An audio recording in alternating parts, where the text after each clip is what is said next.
Welcome back to Dosen Muda Channel.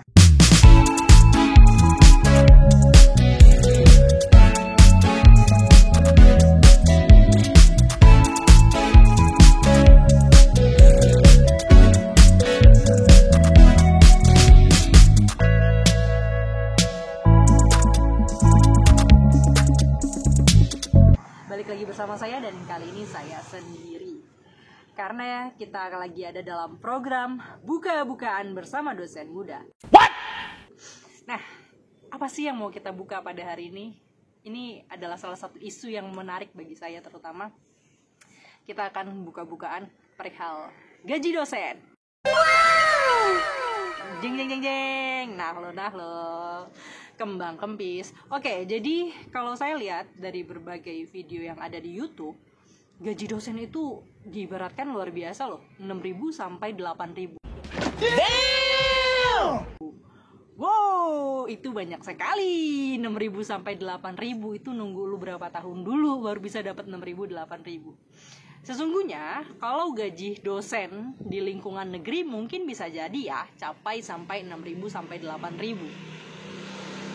Atau kalau misalkan dosen itu gajinya lancar, mungkin capai ya 6.000 sampai 8.000 ditambah dengan uang-uang skripsi, bimbingan, honor yang lain lah. Bisa sih 6.000 sampai 8.000. Digaris bawahi itu kalau lancar.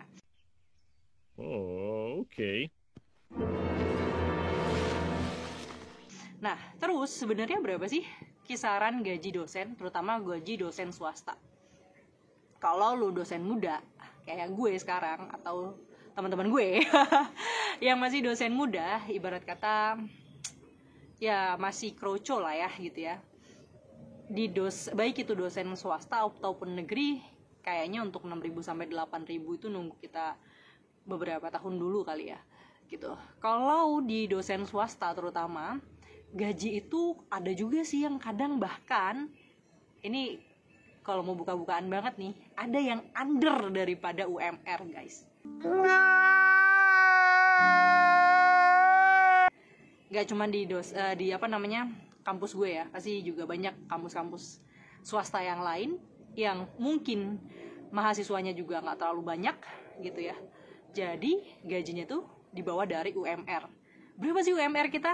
UMR kan 2,7an kan? Kalau di Bandar Lampung sendiri gitu. Ada yang di bawah itu, ada banget. Tapi jangan khawatir guys. Biasanya meskipun ada walaupun di bawah dari UMR, kita tuh ada yang namanya uang bimbingan skripsi, honor bimbingan mengajar, tergantung dari jumlah SKS-nya. Ada yang diatur seperti itu. Jadi tergantung, ada juga beberapa universitas yang penting kita 12 SKS. Mau lu lebih dari itu nanti dapat tambahan, atau kalau kurang dari itu ya lu dapat gajinya segitu sesuai dengan kesepakatan gitu. Ada juga yang memang jam ngajar itu di luar daripada gaji pokok. Nah, yang jelas biasanya adalah honor skripsi dan honor ngajar itu pasti di luar daripada gaji pokok, guys. Lalu honor mengajar dan skripsi ini dibayarnya kapan? Gitu kan. Nah, ini gue juga mau nanya sebenarnya dibayarnya kapan. Enggak, oke. Dibayarnya kapan itu tergantung dari mahasiswanya. Jadi please banget mahasiswa jangan ngelama-ngelamain deh. Dosen juga nggak mau loh teman-teman lama-lama di kampus. Kenapa? Karena kalau teman-teman belum lulus, itu uang skripsi atau uang honor ngajar atau honor skripsi itu nggak bisa cair guys. No God. Jadi kalau teman-teman mikir dosen ini ngelama-ngelamain, balik nggak begitu ceritanya. Justru Anda yang bikin lama honor kami cair. Balik lagi gitu. Jadi kalian jangan berpikir bahwa ketika kalian dilama-lamain itu dosen dapat tambahan. Enggak loh. Dosen itu nggak dapat tambahan dari honor skripsi kalau kalian belum lulus. Dalam arti itu, makanya dosen itu pengen banget teman-teman juga cepat lulus. Ini kok agak miring gitu ya posisinya. Oke, jadi gitu ya. Jadi kalau dosen swasta sendiri itu tergantung. Ada yang memang di bawah UMR atau yang ada juga yang memang di atas UMR. Tergantung dari kampusnya juga, kemampuan kampus swasta tersebut. Kalau sekiranya kampus itu mahasiswanya nggak terlalu banyak, bisa jadi sih di bawah UMR. Jadi kalau kalian lihat di YouTube channel itu ada yang bilang 6-8 ribu, itu luar biasa. Berarti mungkin dosen yang sudah cukup senior dan sudah cukup beberapa tahun. Ada yang di bawah UMR? Pasti banget ada. Atau mungkin yang 6.000-8.000 itu di Jakarta, bisa jadi. Tapi kalau di kampus swasta yang di luar dari Jakarta, nampaknya nggak capai sih. Oke, jadi kita di buka-bukaan ini memang saya lagi mau ngebahas masalah gaji dosen, karena saya tergelitik gitu melihat video yang mengatakan bahwa gaji dosen bisa sampai 6.000 sampai 8.000. Bisa banget, asal lancar. Dia balik lagi ke asal lancar.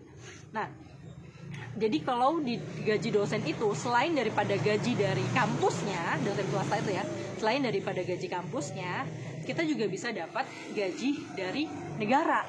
Asal, ini ada asalnya, asal kita lulus sertifikasi dosen. Nah, inilah yang dikejar daripada semua dosen yang ada, baik itu dosen negeri maupun dosen swasta. Mereka pasti buru-buru ngejar untuk dapetin yang namanya Serdos atau sertifikasi dosen.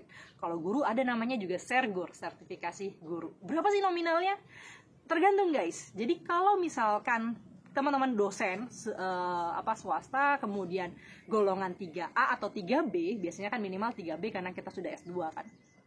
Golongan 3B itu ya UMR minimal. Jadi ibarat kata PNS yang awal itu ya samalah dengan gaji sertifikasi si dosen tersebut.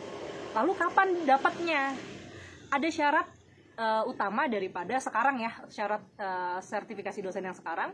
Yang pertama adalah teman-teman harus minimal 2 tahun pengajaran kayaknya di kampus. Lalu ada syarat-syarat lainnya selain itu, tes bahasa Inggris, tes TPA, lalu ada syarat lagi, kalau sekarang ada syarat yang namanya lulus pekerti. Nah, ini yang agak berat nih guys. Di tengah lagi pandemi, tiba-tiba tahun 2021 ada peraturan lagi nih, untuk dapetin sertifikasi dosen, kita harus memiliki sertifikat pekerti ataupun AA. Apa sih sertifikat pekerti atau AA dan didapatnya tuh kayak gimana? Sertifikat pekerti atau sertifikat AA ini biasanya kita wajib untuk ikutan pelatihan. Tidak semua universitas bisa mengadakan pelatihan pekerti. Nah, pelatihan pekerti ini pun sayangnya bayar. What? Bayarnya juga cukup mahal, tapi worth it sih. Kenapa kita bayarnya cukup mahal? Karena untuk pelatihan pekerti itu bisa sampai 8 sampai berapa belas hari. Dan itu wajib on cam guys, kalau itu online. Kalau offline itu wajib dipantengin banget sama profesornya. Karena kita diajarkan bagaimana cara membuat RPS, kita juga diajarkan bagaimana menjadi attitude sebagai seorang dosen dan sebagainya. Itu ada di pelatihan pekerti. Makanya diwajibkan untuk yang sekarang sertifikasi dosen itu diwajibkan dengan syarat lulus pekerti terlebih dahulu atau memiliki sertifikat pelatihan pekerti yang nominalnya juga luar biasa. Berapa sih kisaran untuk ikutan pelatihan pekerti ini? Ada yang 1,5, ada yang kalau yang awal-awal dulu pertama kali pekerti ada itu sampai 2,5 bahkan lebih. Wow, mahal kan? Ya cukup mahal lah, karena kita kan harus bayar profesor guys. Kita harus bayar profesor selama untuk 8 hari minimal pengajaran. Itu ada jam-jamnya sih gitu yang jelas. Oke, jadi tadi ya, jadi kalau di total berapa sebenarnya gaji yang kita dapat per bulannya? Kalau misalkan ini paling apes nih, kita dapat kampus yang mungkin gaji dosen awalnya itu adalah UMR. Ya minimal berarti kan 2,7 kan kalau di Bandar Lampung sendiri. 2,7. Dan dalam artian ini kita juga udah dapat Serdos, sertifikasi dosen. Berarti ditambah 2,7 lagi. Jadi minimal di tangan ya bisa dapat kan sebenarnya. Bener 6 juta itu bener angka 6 juta. Tapi kalau sudah dapat sertifikasi dosen tadi. Kalau belum dapat sertifikasi dosen, ya belum dapat segitu. Nah, jadi kalau misalkan, apalagi nih, kalau misalkan ada satu kampus atau kita merasakan gaji terlambat sedikit dan kita belum punya sertifikasi dosen, ini yang paling bermasalah. Berat guys, mau makan pakai apa? Makan itu kan pakai beras, pakai nasi, pakai uang kan. Jadi kalau misalkan dosen-dosen muda, ini struggle-nya cukup hebat, cukup kuat. Karena harus mikirin untuk gimana caranya supaya dapetin sertifikasi dosen, supaya kita juga settle hidupnya. Dan gimana juga caranya dengan gaji yang tadi UMR misalkan, kita bisa harus memikirkan selama 1 bulan. Itu ketambahan lagi kalau lebih berat lagi ya. Tapi sebenarnya sama-sama berat ya kalau punya anak gitu atau punya keluarga. Jadi kalau misalkan punya keluarga dengan menjadi dosen muda, yaitu tantangannya cukup luar biasa. Terkecuali, ini ada terkecualinya, kita menjadi dosen muda di kampus yang mengerti dan memahami kondisi finansial dosen-dosennya. Nah, itu penting banget. Jadi gitu ya. Jadi di buka-bukaan kali ini kita ngebahas masalah berapa sih sebenarnya gaji dosen setiap bulannya yang biasanya dia bakal dapetin atau dia terima. Jadi kalau misalkan selama ini kan kalau kita ngelihat Kementerian Pendidikan ataupun DPR itu concern banget sama gaji guru honorer yang mungkin hanya dapat 700 atau 1000, itu bahkan ada ya gaji honorer yang 700.000, sejuta dalam sebulan, padahal dia honorer menjadi guru swasta di sekolahan yang cukup bonafit gitu ya, yang katanya bayar SPP-nya sampai 15 juta, tapi padahal gaji honorernya itu mungkin hanya 1.000, 1.500 atau bahkan 2.000 atau intinya sih under dari UMR. Ya intinya sih sama aja gitu ya. Jadi kalau guru mungkin 1.000-an, ya kalau dosen kita sudah S2, ya ada juga yang masih under UMR. Jadi buat para pemerintah juga kita sama-sama lah. Guru juga harus butuh finansial yang mapan, dosen juga ternyata masih butuh finansial yang mapan juga, atau untuk dibantu disuarakan juga masalah gajinya. Jadi ketika kalian menyuarakan masalah gaji honorer seorang guru, balik lagi. Dosen juga butuh untuk disuarakan soal gajinya. Sekian dari saya tentang buka-bukaan di Dosen Muda Channel. Masih banyak hal-hal yang akan kita buka-bukaan lagi. Saksikan terus Dosen Muda Channel.